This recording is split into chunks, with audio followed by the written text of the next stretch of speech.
Саламатсыздар ма балалар? Саламатсыздар. Бізде қазір қай сабақ? Жаратылыстану. Қандай тақырыптармен таныс болып жатырмыз? Пайдалы қазбалар, дегенімізде пайдалы қазбалар қайдан пайда болады? Жақсы. Олай болса, сіздер айтып отырған пайдалы қазбалардың әрқайсысының өзіне тән шартты белгілері бар. Солай емес па? Иә. Шартты белгілерді білу, ажырату, оны тани білу үлкен білімділікті, есте сақтау қабілетін қажет етеді. Сондықтан сіздердің білімдеріңізді сынау үшін мен сіздерге пиктограмма жұмысын алып келдім. Қазір экранға назар аударайық. Бұл не балалар? Темірді көтереміз. Содан жауап береміз. Нежан? Темір. Жақсы, бірінші топқа барып отыра ғой.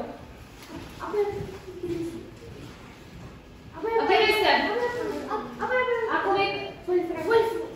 Жақсы отыра ғой, екінші топқа барып отыра ғой.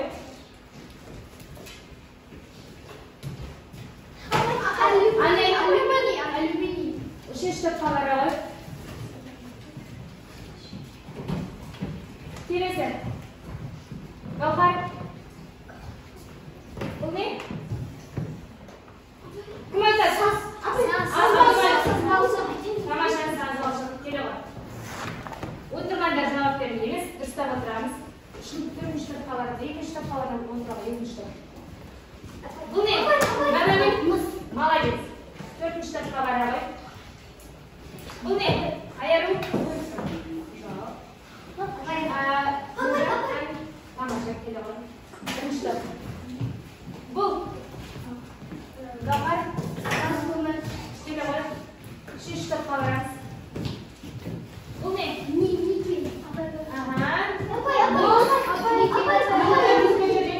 Отыра ғой, төртінші топқа. Даусымызды шығармаймыз, қолымызды көтереміз. Екеуіне кімнің жауап береді? Аяру, туз. Бірінші топқа бара ғой. Ақбота. Алмаз. Тамаша. Екінші топқа. Бұл не? Аяру. Айзере. Қолының көмір. Тамаша. Үшінші топқа барамыз.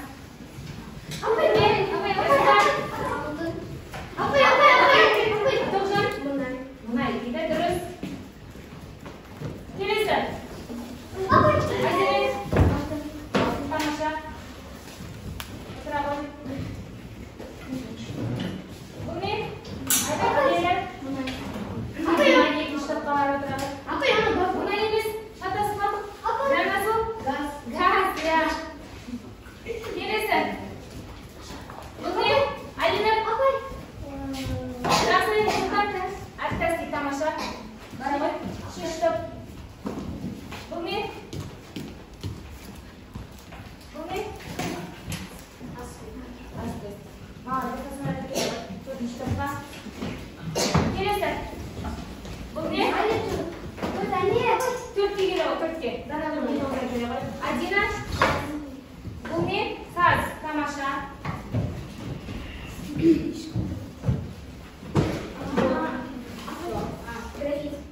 Тамаша. Үшінші топқа келе ғой.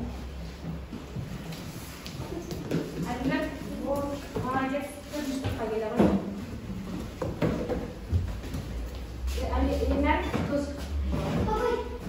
Молодец, Адина. Үшінші топқа бара ғой. Анеля, тамаша. Үшінші топқа бара ғой. Темірман, келесі. Төртінші топқа бара ғой, молодец. Келесі. Абай. Тас көмір. Қай топқа? Үшінші топқа барасың. Келесі. Санжар, туз. Бірінші топқа келе ғой. Келесі. Ленар. Молодец. Келе ғой. Бұл не? Туз. Бірінші топқа келе ғой. Мансур, сен барасың бірінші топқа. Қайсар келе ғой мына жаққа. Мансур мына жаққа бірінші топқа келе ғой. Мына жерге келе ғой, бірінші топқа. Жақсы балалар. Өздеріңіз көргендей, біз қайда бөліндік? Топқа бөлінді, солай ма? Жақсы. Олай болса, осы топпен отырып бір-бірімізге жақсы тілек тілейікші. Сіздер не тілейсіздер? Күніңіз сәтті өтсін. Рахмет. Тамаша.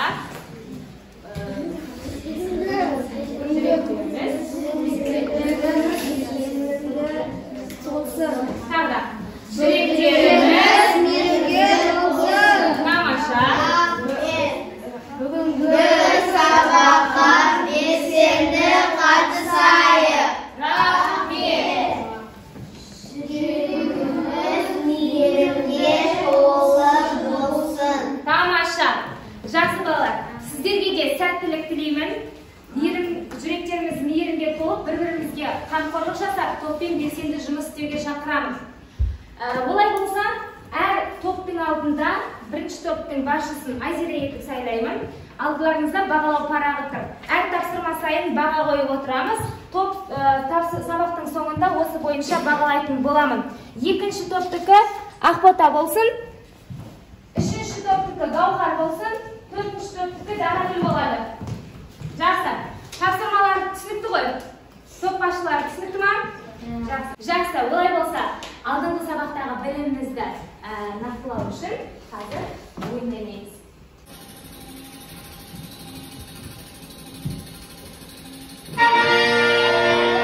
Тау жыныстары қандай болады? Айта қой. Қатты сүйек мұртында. Толық жауап. Тау жыныстары қатты сүйек мұртында болады. Дұрыс па?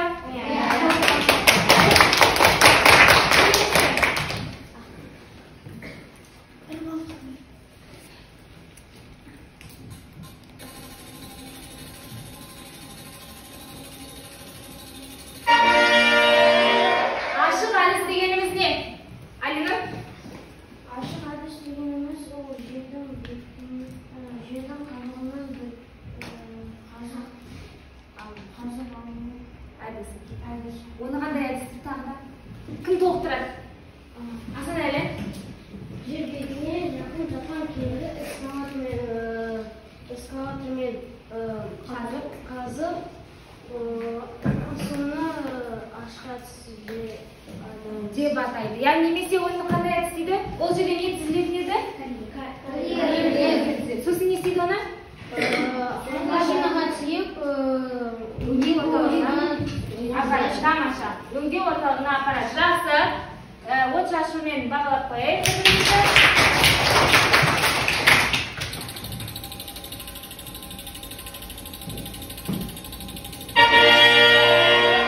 Магмалық тау жыныстарына не жатады?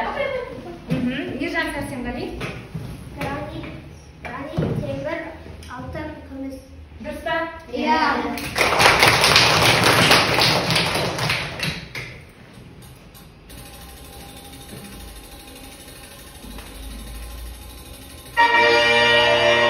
Пайдалы қазбалар дегеніміз не?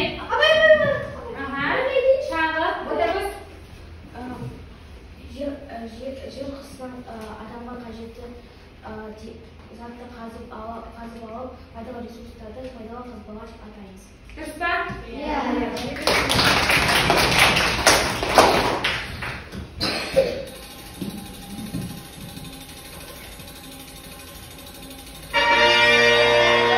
Шахта дегеніміз не? Тағы. Адина? Шахта бұл жабық әдіс. Шахтамен жер астындағы кенді өңдейді. Адамдар шахтадан кенді қазып алғанда вагонмен оны жер бетіне шығарады. Дұрыс па? Жақсы. Белсенді боламыз. Пайдалы қазбалардың қандай түрі бар? Абай? Пайдалы қазбалардың екі түрі болады. Магмалық тау жыныстар және шөгінді жыныстар болып екі бөлінеді. Жақсы. Рахмет.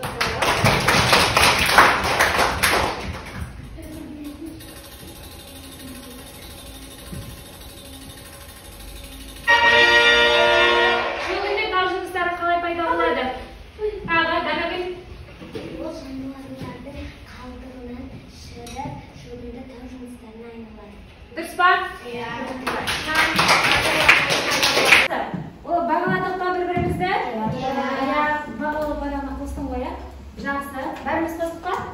Жақсы. Олай болса балалар, мен сіздерге жұмбақ жасырғым келіп тұр. Жаурағанды күлдірер, аяғы жоқты жүргізер. Өз еркіне жіберсең, дүниені білдірер. Тамаша, ол не екен? Яғни өз еркіне жіберсек қайтеді? Дүниенің барлығын білдіре ма? От жану үшін не қажет балалар?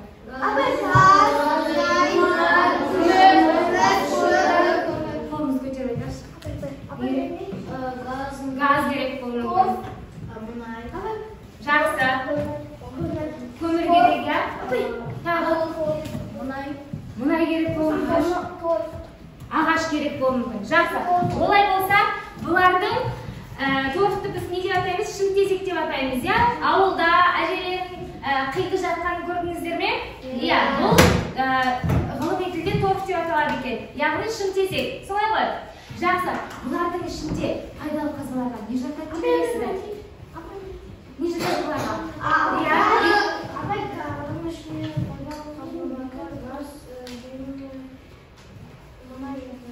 Жақсы. Яғни пайдалы қазбаларға газ, мұнай және көмір жатады екен. Бүгінгі сабағымыз пайдалы қазбалар жанама. Яғни пайдалы қазбалардың бір түрі жанғыш пайдалы қазбалар екен. Оларға көмір, мұнай, газ жатады. Олар қандай жолмен пайда болады деп ойлайсыздар? Біз өттік қой өткен сабақта. Қалай пайда болады? Жоқ, пайдалылығы. Шөгінді тау жыныстарынан пайда болады. Яғни шөгу арқылы пайда болады екен. Қазір назарымызды экранға аударып, видеоны тамашалап алайық.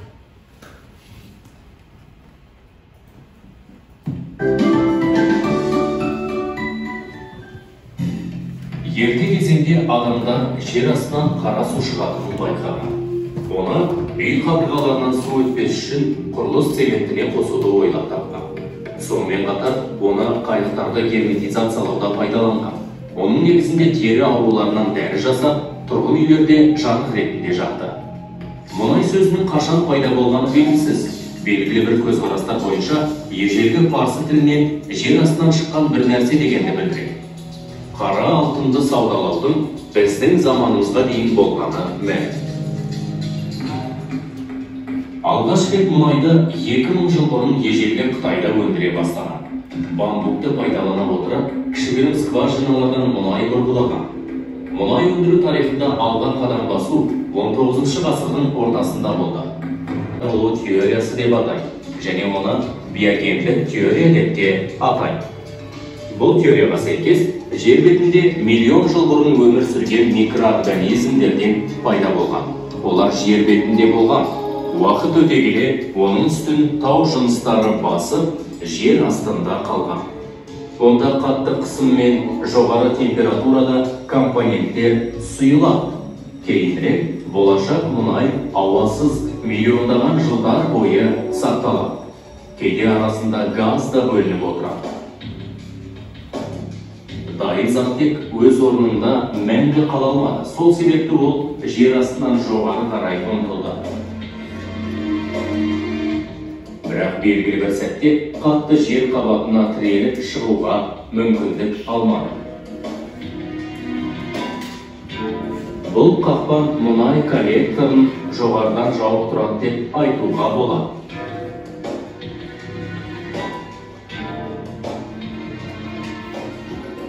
Мұнайды жерден және судан да өндіреді. Жаңа мұнай көздерін іздеу мұнай барлауы деп аталады. Бастапқыда геологтар жұмыс жасайды. Олар жергілікті жерді жақсылап зерттеген соң ғана скважинаны бұрғылау басталады. Мұнай сол жерде болады деген еш кепілдік жоқ. Мұнай барлық скважинадан алыста орналаса бермейді. Қазіргі таңда сейсмикалық мұнай іздеу әдісі ең тиімді. Мұнайдың шығу жеріне дыбыстық толқындар мен соққы толқындар бар құралды орналастырады. Мысалы, жарылыс я болмаса ауыр заттың соққысы арқылы жүзеге асырылады. Толқын жер астының барлық қабатына таралады. Алуан қыртысы бар жер қабаттарынан өте отырып, ол тоқтайды. Дыбыстық зерттеу нәтижелерін құрал есепке алып, оны өңдейді. Геологтар алынған нәтиже бойынша зерттелінген жерде қандай пайдалы қазба бар екенін анықтай алады. Әлемде мұнайды өндіру көлемі баррельмен өлшенеді. Бір мұнай баррелі бұл 159 литр мұнайды құрайды. Егер нақтыласақ, 158,988. Бүгінгі таңда бұл пайдалы қазба кеңінен пайдаланылуда. Мұнайдан алуан жанармай түрлерін алады. Қазіргі пайдалану бойынша бұл мемлекет өзін мұнаймен 90 жылға дейін қамтамасыз етеді. Бұл мұнайды өндіруші ондыққа Қазақстан да енеді. Біз 9-шы орындамыз. Мұнайдың басты орналасқан жері Атырау облысы. Онда мұнай шығатын 75-тен астам көз бар. Одан кейін саны бойынша Маңғыстау облысы тұр. Онда 70-тен астам.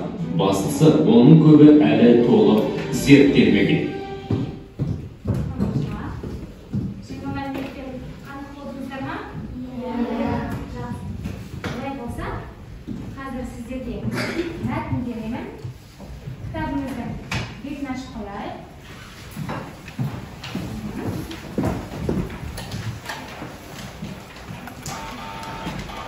Видеодан және мәтіннен алған мәліметтерімізді толықтырып кластер құратын боламыз.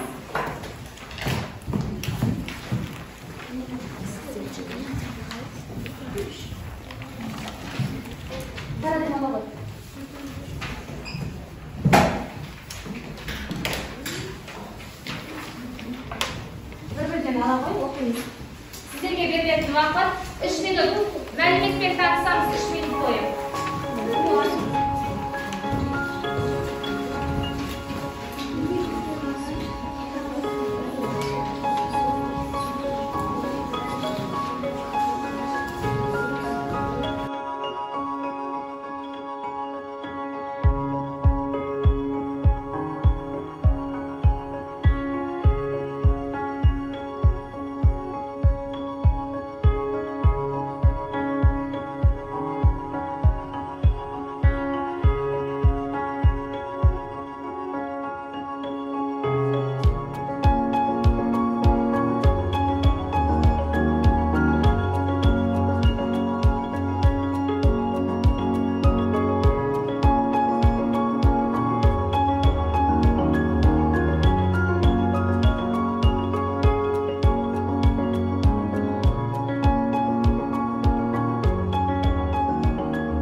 Олай болса, қазір алдыларыңызда A3 форматтары маркер бар, құралдардың барлығы берілген.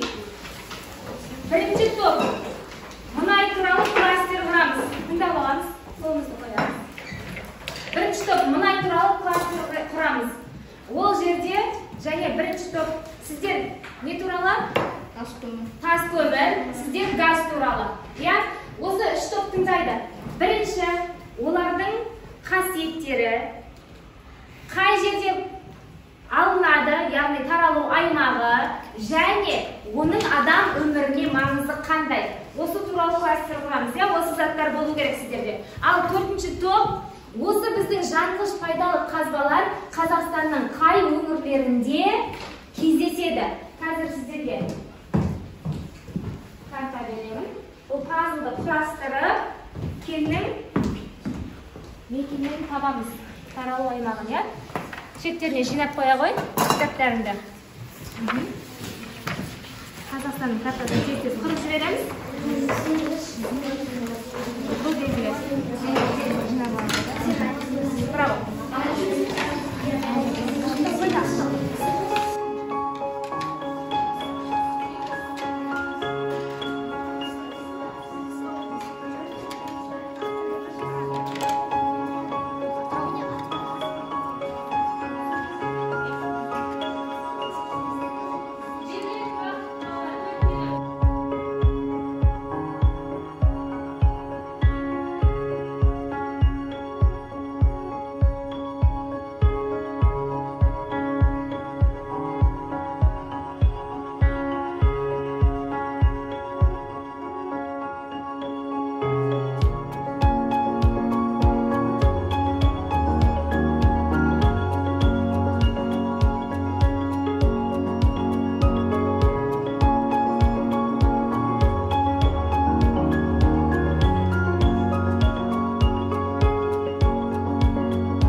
қоршаған ортаны ластамайды. Және де газды ас әзірлеуге, үй жылытуға пайдаланады. Газ көзге көрінбейді, және де ол түссіз. Газ табиғи газ мұнай кен орындарда өндіріледі. Газды қашаған теңіз орындарда өндіреді. Болды ма? Жақсы. Ұнады ма тапсырмасы? Жақсы. Барлық қатері қатырған сияқты жақсы отыра ғой. Топ мүшелерін белгілеп қоямыз. Келесі. Келе ғой. Тас көмір. Газ тобы. Тас көмір дегеніміз көмір өсімдік қалдықтарынан пайда болады. Тас көмір шөгінді кен жынысына жатады. Тас көмірдің ең сапалы түрі ол антрацит көмірі, ал ең төмен көмірі ол шымтезек көмірі. Тас көмірден жандыру үшін қолданады. Тас көмірден лак сыр жасайды.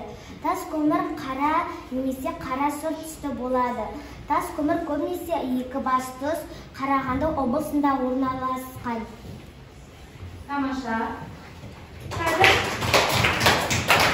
рахмет, отыра қойыңыздар. Келесі. Топ. Бірінші топ.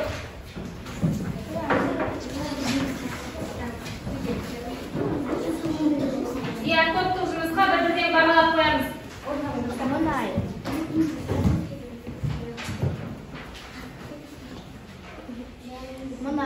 Мұнай судан жеңіл. Мұнай көбінесе сулы жерлерде болады. Мұнай Атырау, Маңғыстау, Ақтөбе, Батыс Қазақстан, Қызылорда облыстарында өндіріледі. Мұнайдың түсі қара түсті сұйық қоймашың болады. Мұнай теңіз бен мұхит астындағы өсімдіктерде мен жануарлардың шөгуінен пайда болған. Мұнайдан бензин, керосин, парафин және тағы да басқа денелер жасалады. Тамаша, өте жақсы. Мұнайдан не жасалатын бірлік бар? Мұнайда кездесетін бірлік бар? Тамаша.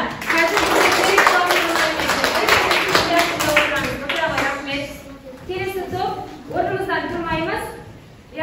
Осы жерден көрсетке қойсаңыздар болады. Бірінші кім сөйлейді? Ақылбек. Көрсете ғой. Пайдалы қазбалар мұнай. Қандай пайдалымыз бар? Мұнай. Жанымыз пайдалы қазбалар. Қазбалардың бірі, ол не?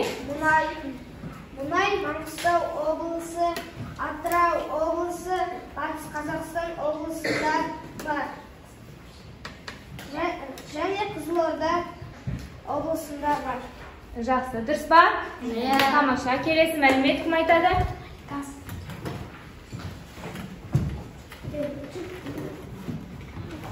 Жанымыз пайдалы қазбалар, олар Маңғыстау облысында бар, Атырау облысы, Батыс Қазақстан облысы, Ақтөбе облысында орналасқан.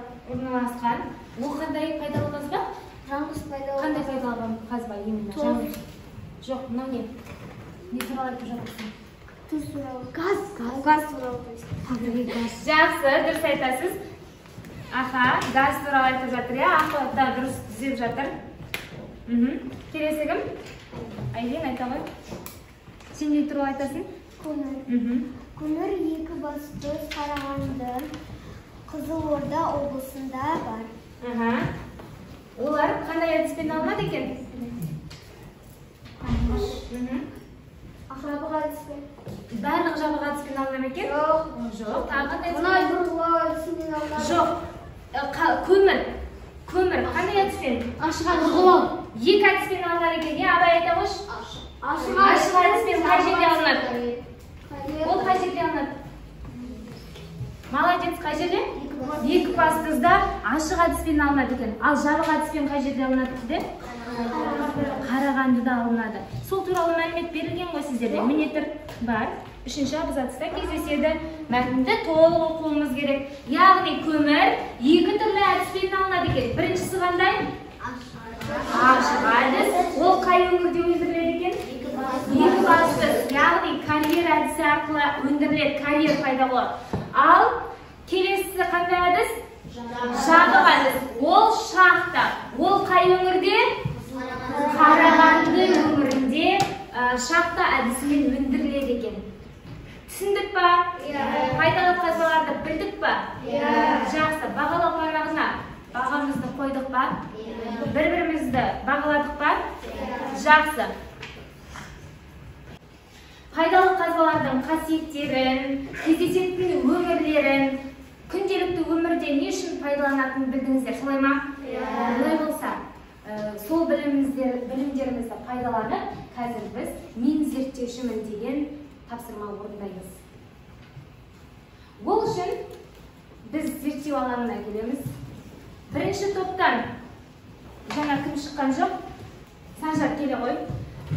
Екінші топтан Жанасыл келе ғой. Үшінші топтан Галқар келе ғой. Төртінші топтан Асымар келе ғой. Келе ғой.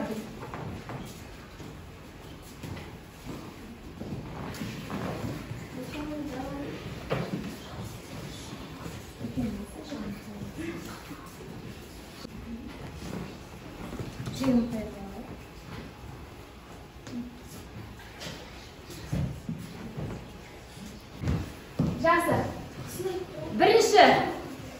Бірінші топтан бізде кім? Санжар, сіз мұнайдың қасиеттері қандай деген тақырыпта зерттеу жұмысын жүргізесіз. Екінші топ бізде Жанасыл, көмір туралы. Үшінші топ бізде Гаухар, мұнай туралы. Асымәлі көмір туралы. Көмірдің қандай қасиеті, мұнайдың қандай қасиеті бар, сол туралы нақты білетін боламыз. Ол үшін бірінші Санжар не істеу керек екен? Зерттеу әдісі бақылау және мұнайды шайқап көру.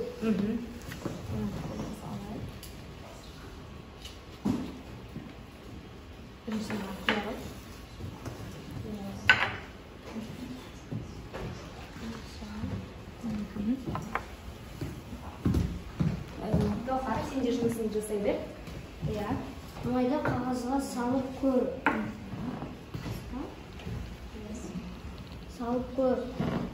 Сіңгіштің және майлылығын байқа.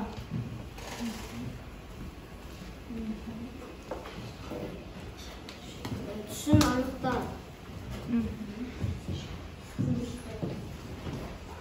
Мұнайдың иісін анықта.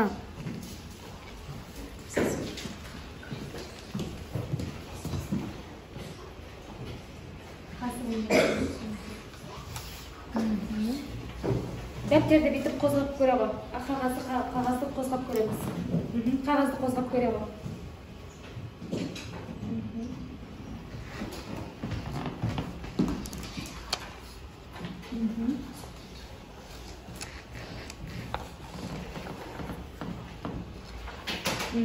Есін ескеп көрдік па? Иә. Ал не байқадық? Ескеп көре. Көрдіңіздер ма есін?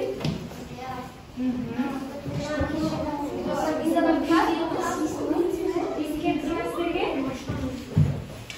Жер есі? Бензин машинаның есі дейді, кейбіреулер бензин деп жатыр. Жақсы. Өйткені неге бензин сасиды? Өйткені не алынады бұдан? Мұнайдан не алынады? Тағы? Дизель тағы? Керосин алынады. Жақсы, парафин алынады. Жақсы. Ал айта ғой. Оның иісі қандай екен? Жазамыз. Жазып алған қажын ба? Иә.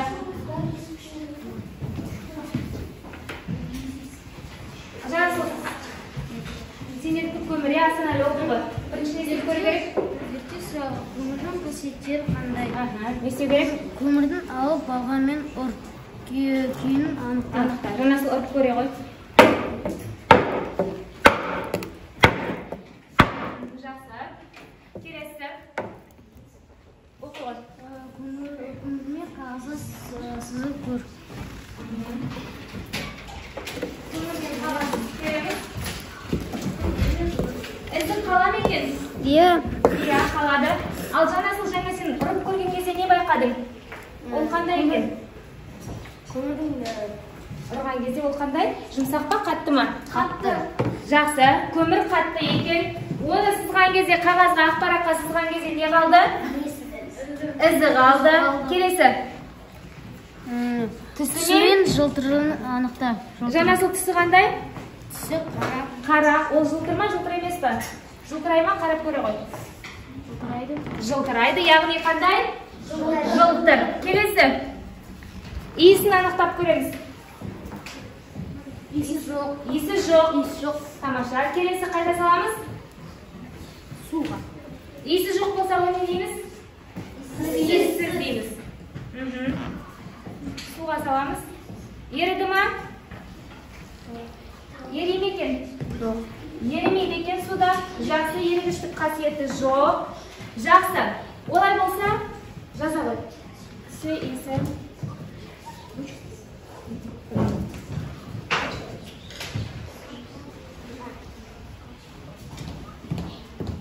Галғар, мұнай туралы айтып кете қойшы. Мұнайдың иісі бар. Ал түсі? Түсі оның қара. Қара. Түсі тек қана қара бола екен? Сары, қоңыр жасы да болып кездесуі мүмкін. Бірақ біздің ұстап отырған мұнайымыз қандай түсті? Қара түсті. Жақсы. Келесі. Майлы ма? Иә, оны біз қозғаған кезде көрдік, иә? Оның артында ізі қалыпты, ол қандай екен? Майлы екен, тамаша. Сол үшін біз ақ қағазға салдық, иә? Майлы. Санжар, қағазға сіңем екен? Иә. Иә, яғни ол қандай екен? Сіңгіш екен. Тағы, сіңгіш деп жаза ғой. Оның күйі қандай? Санжар, оның күйі қандай? Мұнайдың күйі. Қатты ма, сұйық па, бұл күйінде кездесе ма? Бізде үш күй бар, иә? Сұйық. Сұйық. Сұйық, яғни қандай күйде? Қоймаушы күйде екен. Жақсы.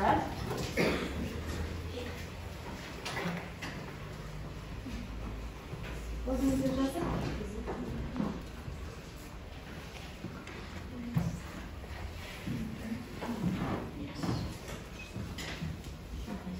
Енді нені анықтауымыз керек екен? Жанғыштығын анықтап көрейік, иә? Мынаған мұнай қоя ғой.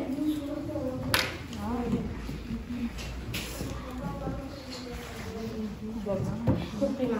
Көп қи жерді болды. Көп қима. Сәл ғана қойықшы.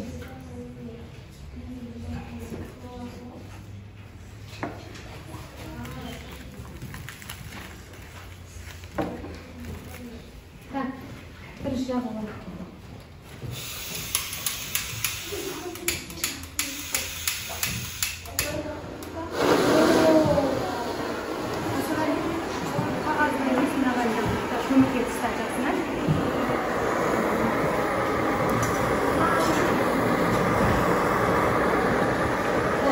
Көмір қайтеді екен?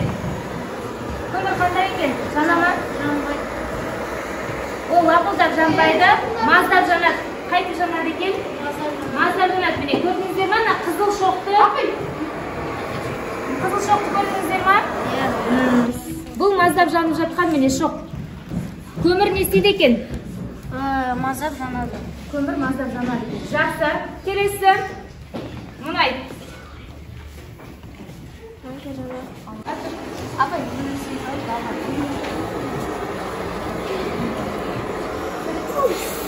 Мұнай қайтты?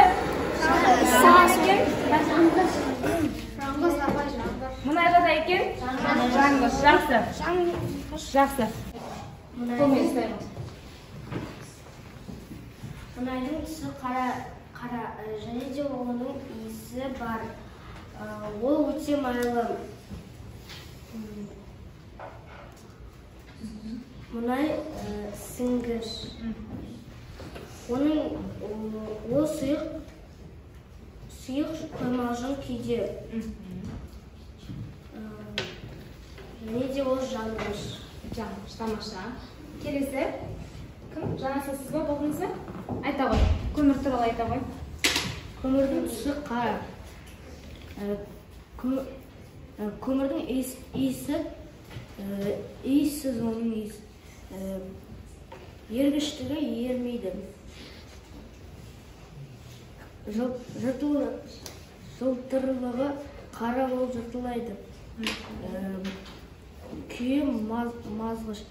Қандай? Мазғыш. Жоқ, күйі қандай? Асыл әлі? Қатты. Күйі қатты. Күйі деген оның состояниесі ғой, яғни жағдайы қандай, ол қатты күйде кездеседі. Солай емес па? Қатты күйде кездеседі. Қатты, сосын жанғыш, яғни қалай жанады екен? Маздап жанады екен. Маздап. Мазғыш деген сол маздап жанады деген сөз. Түсінікті ма? Ал көмірдің қасиеттерін білдік па? Иә. Пайдалы қазбалар қандай екен? Қандай болып бөлінеді екен? Жанғыш, пайдалы қазбалар деп бөлінеді екен. Сондай бір түрі бар екен, иә? Оларға не жатады екен? Мұнай, көмір, газ. Біз мұнай мен көмірді білдік па? Оның қасиеттерін білдік па? Түсіндіңіздер ма? Ал біздің жас зерттеушілерімізге не білдіреміз? Алғысымызды білдірейік. Ал білдірейік.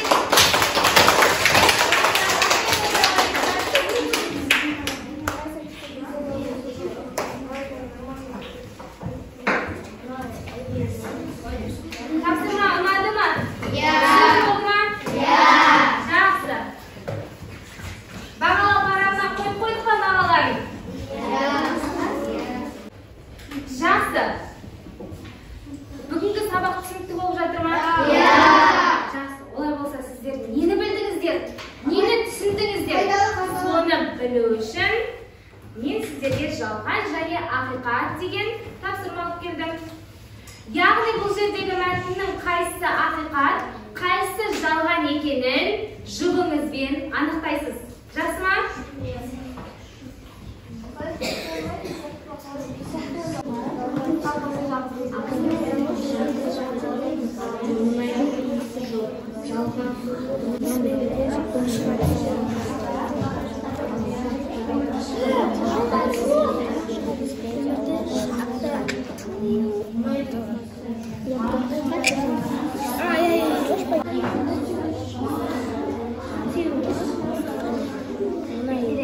Уақыт болып қалды балалар.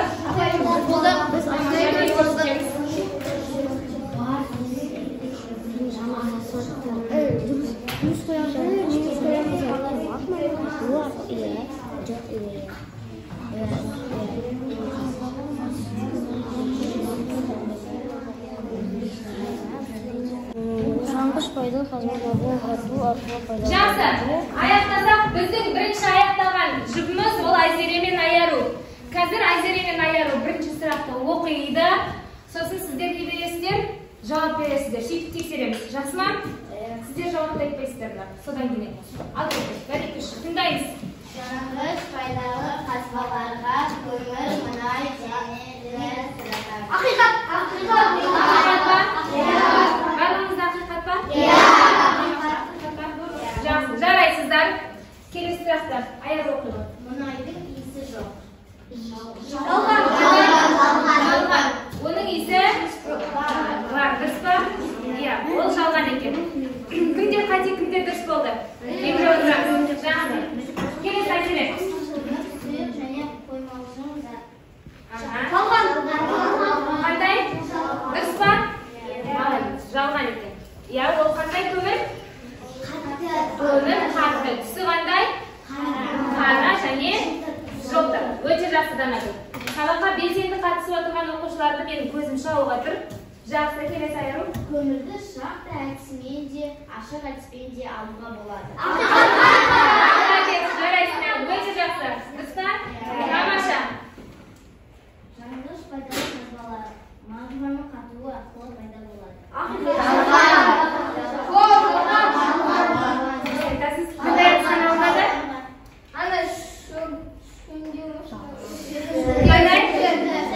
Шөгінді тау жыныстарынан пайда болады. Яғни болады? Шөгінді тау жыныстарынан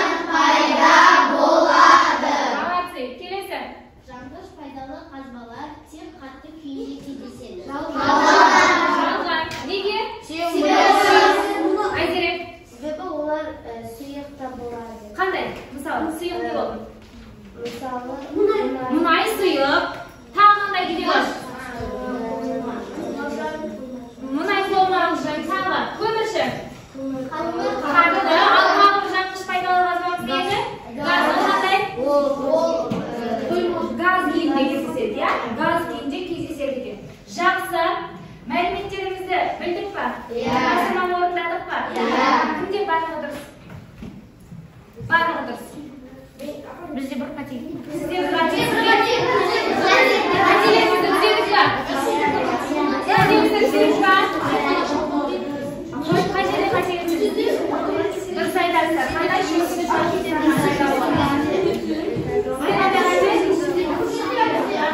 көбіңізде бармақ деп белгілеп қойған екенсіздер. Өткен сабақта өттік қой. Рахмет. Түсінікті болды. Жақсы. Тапсырманы орындап болсақ, бәрімізбен қарайық. Бүгінгі сабақтағы тақырыптар ұнады ма? Немен таныс болдыңыздар? Қазір сізге бұл мәлімет керек болса, мына алмаға бүгінгі сабақтан алғаныңызды жазыңыз. Бүгін не туралы түсіндіңіз? Именно нені түсіндіңіз? Ол мәлімет сізге керек па? Иә, керек жоқ болса да жазуға болады.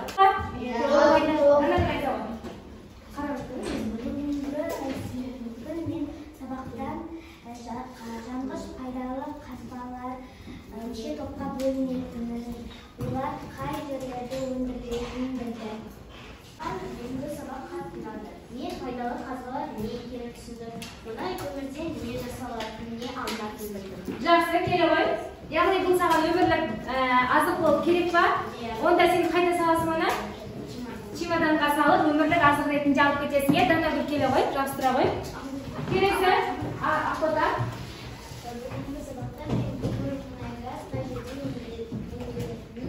Тамаша, келе ғой. Рәсіпке тез. Жалпы қайды жаз. Жақсы, бағалы парағына қойдық па бағамызды? Жақсы, бірінші топтан Айселе сөйлеп жібере ғой. Қалғанымызды күнделікке қояйын. Айта ғой.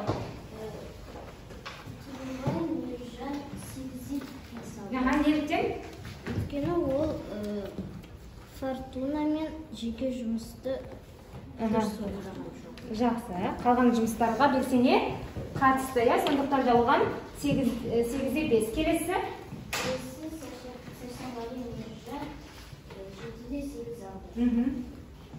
Себебі? Себебі ол жеке жұмысқа қатысқан жоқ, қалған фортунаға, топтық жұмысқа, жеке жұмысқа қатысты. Жақсы балалар, бүгінгі сабақтан пайдалы қазбалардың түрлерін, жанғыш пайдалы қазбалардың түрлерін, олардың қасиеттерін, олардың қай өңірлерде кездесетінін және адамның күнделікті өмірінде не үшін қажет екенін білдік. Үйге тапсырма, осы тақырыпты оқып, мазмұндап келеміз. Жақсы ма? Жақсы. Күнделіктеріңізді маған алып келсеңіздер болады. Келесі сабақта дайындала береміз.